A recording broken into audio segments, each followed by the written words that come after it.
Welcome back to Wealth Wisdom UK. In today's video, we're covering one of the biggest upcoming changes in UK payroll and tax compliance. The mandatory payrolling of benefits in kind, also known as BIKS. HMRC has released updated guidance, and employers need to start preparing now for changes coming into effect from April 2027. Originally, mandatory payrolling was planned for April 2026, but the government has pushed the date back to April 2027. This gives employers, payroll professionals, software providers, and tax agents more time to prepare for real-time reporting of benefits. So what does mandatory payrolling actually mean? From April 2027, most benefits in kind will no longer be reported through P11D forms. Instead, they must be taxed through payroll in real time using the full payment submission, also known as the F. This means that the value of the benefit will be added to the employee's taxable pay each pay period. Income tax will be deducted immediately rather than waiting until the end of the year. Class 1A national insurance will still apply, but the reporting method changes. HMRC has published detailed interim guidance to help employers prepare. This includes worked examples showing how to calculate the taxable value of different benefits, such as company cars, medical insurance, and other common BIKS. These examples help employers understand how to spread the annual value across pay periods. The guidance also explains what to do when the value of a benefit is not known at the start of the tax year. In these cases, employers must use a reasonable estimate and correct it later once the final value is confirmed. HMRC will allow corrections up to the 6th of July after the tax year ends. HMRC has also released draft legislation to support understanding of the new rules. This draft legislation outlines how BIKS will be included in payroll, how adjustments will work, and how employers should handle complex benefits. One important update is that HMRC will launch a registration service in November 2026 for employers who want to voluntarily payroll employer-provided loans and live-in accommodation. These are the most complex benefits to report, so HMRC is giving employers extra time to prepare. Another key change is that from April 2027, HMRC will remove benefits in kind from employee tax codes. This prevents double taxation, because the benefit will already be taxed through payroll instead of through the tax code. Employers must ensure their payroll software is fully updated and capable of handling real-time BIKS reporting. This includes new FPS fields, correct tax calculations, and the 50% tax deduction cap rule, which prevents employers from deducting more than half of an employee's pay. HR and payroll teams must also be trained on the new rules. HMRC encourages employers to review all benefits they currently provide, make a list of what is reported on P101Ds, and start planning how these will be payrolled from April 2027. This is also a good time to review internal processes. Employers should check how benefits are recorded, how values are calculated, and how quickly information is passed to payroll. Real-time reporting means delays can cause incorrect tax deductions.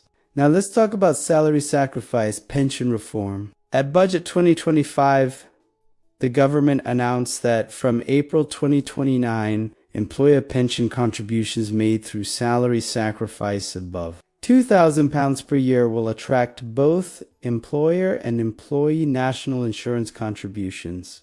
This means that the first £2,000 of sacrifice pension contributions remains NIC free, but anything above that will be subject to NIC. Income tax exemption still applies. Employers will need to report the total sacrificed amount through payroll software. HMRC will engage with payroll software providers and stakeholders to finalize how this cap will operate. More detailed guidance will be published closer to April 2029. Employers should start reviewing their pension salary sacrifice arrangements now. These changes are part of a wider move towards real-time reporting and simplification of the tax system. HMRC wants benefits to be taxed as they are received, rather than relying on end-of-year forms and tax code adjustments. For employers, this means more accuracy, fewer corrections, and less reliance on P11Ds. For employees, it means clearer pay slips and fewer unexpected tax bills. But it also means employers must prepare early to avoid compliance issues. If you're an employer, accountant, or payroll professional, now is the time to review your benefits, update your processes, and speak to your software provider. Don't wait until 2027. Preparation now will save a lot of stress later. Make sure your HR team understands the changes. Make sure your payroll team is trained, and make sure your software is ready for real-time BIKS reporting. These steps will help you transition smoothly into the new system. HMRC's interim guidance is available now, and more updates will be released throughout 2026.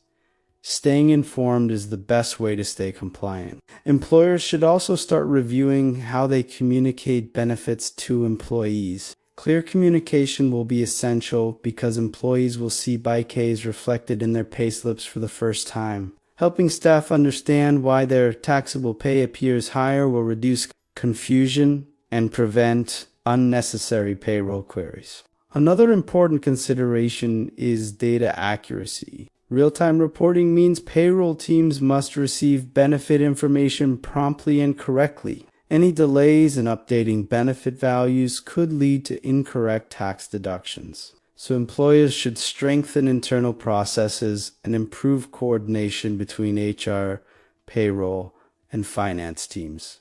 Businesses should also review their current benefit providers. Some providers may need to supply more frequent or more detailed data to support real-time reporting. Employers may need to renegotiate service agreements or request updated reporting formats to ensure smooth integration with payroll systems.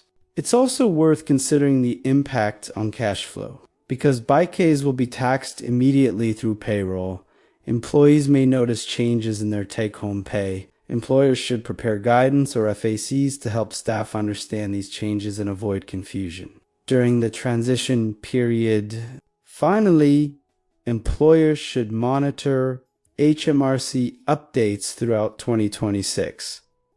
More detailed guidance, technical specifications, and software requirements will be released as we get closer to April 2027. Staying informed will help businesses avoid compliance issues and ensure a smooth transition to mandatory pay. Thank you for watching Wealth Wisdom UK. If you found this explanation helpful, please subscribe, like, and share, and let me know in the comments. Are you ready for mandatory payrolling of benefits in kind? Your feedback helps me create more videos that support your professional growth.